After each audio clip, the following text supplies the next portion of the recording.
Hi అండి, మా ఊరు నుంచి మా అమ్మ వాళ్ళ ఊరు వెళ్తున్నాము. లోకల్ ట్రైన్ లో కూర్చుంటే అలా పూలు వచ్చినాయి అనమాట. సరే అని చెప్పి తీసుకున్నా.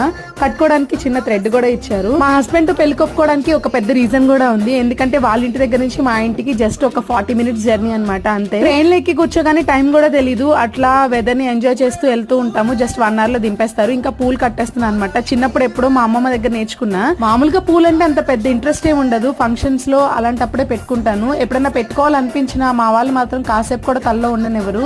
ఇంకా అట్లా కూర్చుని బయట పొలాలు చూసుకుంటా వెళ్తున్నాము. చల్లటి గాలేస్తుంది ఈవినింగ్ టైము. సో మొత్తం కట్టేస్తే ఇన్ని పూలు అయినాయి అనమాట. ఇంకా మన బుడ్డ జడకి అసలే మొన్న తిరుపతిలో 3 కత్తిరలు ఇచ్చేసాక ఇంకా షార్ట్ అయిపోయింది హెయిర్. అందులో కొంచెం అయితే కట్ చేసి పెట్టుకున్నాను. ఇంకా మిగిలిన పూలు పొట్లను చుట్టి అమ్మకి ఇచ్చేసాను. ఎక్కడ లేని బద్ధకం వచ్చేస్తుంది ఇంటికి వెళ్ళి మా అమ్మని చూడగానే. ఇంకా బాడీ అంతా ఫుల్ రిలాక్స్ మోడ్ లోకి వెళ్ళిపోతుంది. అలా కూర్చోగానే మా అమ్మ చెట్టుకి కాసిన సీతాఫలం తీసుకొచ్చి నాకు ఇచ్చింది. ఈసారి మన సమ్మర్ హాలిడేస్ కి అయితే చాలా న్యాయం జరిగింది. ఇంతకీ మీలో ఎంతమందికి పూలు కట్టడం వచ్చో కామెంట్ చేయండి.